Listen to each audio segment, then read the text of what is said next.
오늘도 주님의 도우심이 이전보다 훨씬 더 구체적으로 경험되어지고 확인되어지고 누리시는 하루가 되시기를 예수님의 이름으로 축복합니다.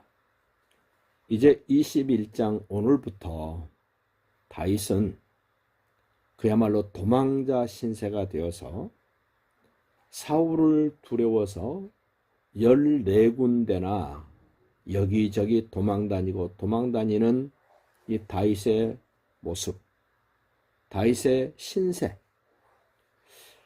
우리는 도망다니는 다윗을 보면서 참 불쌍하다, 안타깝다라고 생각할지 모르지만 하나님의 사람인 다윗은 도망다니면서 엄청난 하나님의 은혜를 경험하게 됩니다. 소위 말하면 시편 23편 여호와는 나의 목자시다 라고 고백할 수밖에 없었던 그런 삶은 편안하게 누리고 사는 형편에서 나온 고백이 아닙니다.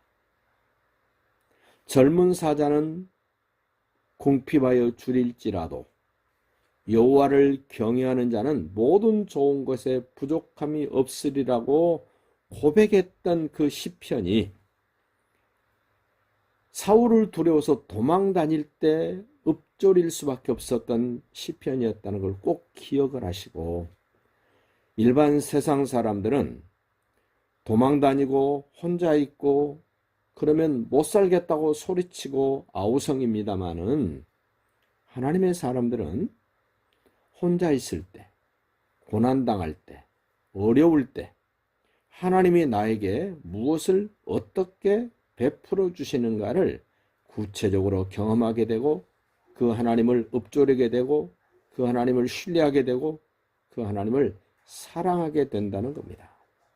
이제 14군데를 도망다닐 때 오늘 2군데 지금 도망가는 곳이 나옵니다. 첫 번째 다윗이 도망갔던 곳은 놉 땅입니다. 그런데 오늘 21장 1절에 다윗이 놉 땅에 가서 제사장 아히멜렉에게 갔다라는 말을 보면 성경에는 자세히 표현이 안 되어 있지만 그 실로에 있던 하나님의 그 성막이 있다는 건 대제사장이 있다는 말입니다. 그 제사장이 있었다는 것은 성막이 그리 옮겨왔다는 말씀입니다. 그 실로에 있었던 성막이 왜 놉 땅에 왔는지는 성경에 밝히지 않습니다만은 그 블레셋과 전투가 벌어졌을 때 많은 군사들이 죽고 또 죽어서 법궤를 뺏겼잖아요. 그때 실로에 있는 법궤를 그 전쟁터에 가져갔다가 뺏겼습니다. 그 법궤가 벳세메스에 왔고 벳세메스 사람들이 놀라가지고 기앗 여아림에 갖다 놨던 법궤, 이제 사무엘의 6장에 가서 이제 등장을 합니다만은 지금 놉 땅에 아히멜렉 제사장이 있었다. 거기에 지금 성막이 옮겨왔다는 겁니다. 왜 옮겨왔는가는 모릅니다만은 옮겨왔습니다. 다윗이 그 성막에 있었던 놉 땅으로 가서 아히멜렉 제사장을 만납니다. 자, 만나서 뭐 하나 보십시오. 자, 4절 보십시오. 제사장이 다윗에게 대답하여 이르되 보통 떡은 내 수중에 없으나 거룩한 떡은 있나니 그 소년들이 여자를 가까이만 하지 아니하였으면 주리라 하니는지라. 얼마나 배가 고팠던지 다윗이 사울을 피하여 도망다니는 신세가 됐는데 먹을 것을 제대로 먹지 못하고 배가 주려 있을 때 성막에 물려낸 떡, 진설상에 올렸던 떡이 이제 시간이 지나면 교환해서 다시 다른 떡을 올리는데 그 떡은 제사장들만이 먹을 수 있는 떡입니다. 그런데 다윗이 너무 굶주려 있고 상편을 봤더니 안 줄 수가 없는 상황에서 그 떡을 물려줍니다. 나중에 예수님께서도 다윗이 그 진설병을 먹었지 않았느냐라고 말씀하셨던 그 장면이 오늘 여기 등장하는 장면인데 자, 6절 가보십시오.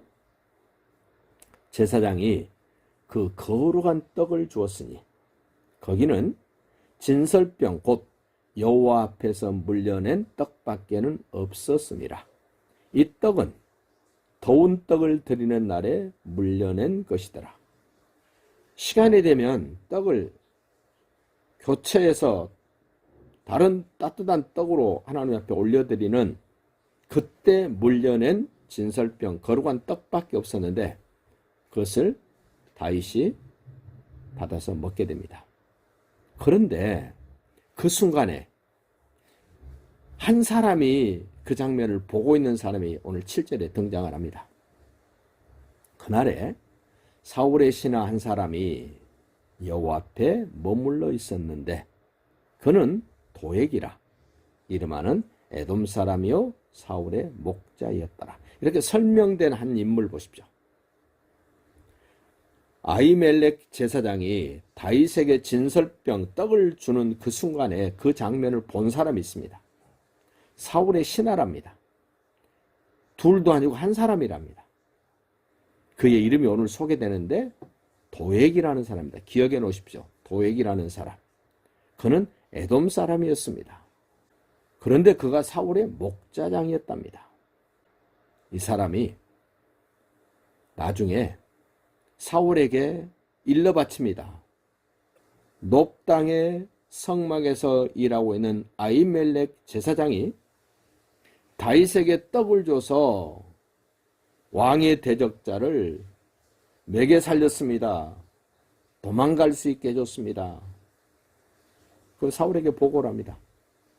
그것 때문에 사울이 제사장들 다 죽입니다. 하나님의 사람을 돕는 사람이 있는가 하면은 하나님의 사람도 죽이려고 그러고 하나님의 사람을 도와줬던 사람들조차도 죽이는 이 사울. 목숨 걸고 하나님 편에 서서 하나님의 사람을 돕는 이 아히멜렉. 그 장면을 보고 죽이는 데 앞장섰던 이 도액. 사울이 제사장 죽이라 그럴 때 히브리 사람들은 두려워서 죽이지 않습니다. 못합니다. 그런데 에돔 사람 도액이라는 사람은 자기가 앞장서 가서 하나님의 제사장들을 죽입니다. 오늘 10절 다시 한번 더 보십시오. 그날에 다윗이 사울을 두려워하여 일어나 도망하여 가드왕 아기스에게로 갔다. 이제 두 번째 장소가 나옵니다. 가드왕 아기스에게로 갑니다. 그런데 거기에 갔을 때 무슨 일이 벌어지나 보십시오. 아기스의 신하들이 다윗을 알아봅니다. 11절 아기스의 신하들이 아기스에게 말하되 이는 그 땅의 왕 다윗이 아니니까 저 이스라엘 왕 다윗이 아닙니까? 무리가 춤추며 이 사람의 일을 노래하되 사울이 죽인 자는 천천히요 다윗은 만만히로 다지 아니하였나이까 한지라. 다윗이 이 말을 듣고 아기스 왕을 심히 두려워했다. 사울을 두려워서 도망 다녔는데 이 아기스 왕이 이스라엘 여인네들이 읊조렸던 사울은 천천히요 다윗은 만만이라고 하는 그 말을 그 가드 사람 아기스의 신하들이 그 말 할 줄은 몰랐는데 거기가 안전한 줄 알고 도망갔는데 거기서 이 얘기를 하는 겁니다. 그러자 다윗이 심히 두려워 이제는 내가 꼼짝없이 죽게 생겼구나 라는 마음이 들자 13절 보세요. 그들 앞에서 아기스 왕의 신하들 앞에서 다윗이 행동을 변하여 미친 척하고 대문짝에 극적극적거리며 침을 수염에 흘리며 아기스가 그의 신하들에게 너희도 보거니와 이 사람 미쳤잖냐 지금 미친 척 한 겁니다. 살려고 가만히 있으면 죽을 것 같아서. 이런 형편에 있던 다윗에게 하나님은 분명하게 목자가 되셨고 여호와를 경외하는 자를 어떻게 지키는가를 이런 상황에, 이런 형편에, 이런 환경에서 나타내 주셨다는 것 기억하시고, 정말로 여호와가 나의 목자시라면 내가 있는 그곳이 바로 쉴 만한 물가요, 푸른 초장이요, 맑은 시냇가라는 사실을 기억을 하시고, 환경 보지 마시고 나와 함께 하신 하나님을 바라보시면서 힘을 내시기를 예수님의 이름으로 축복합니다.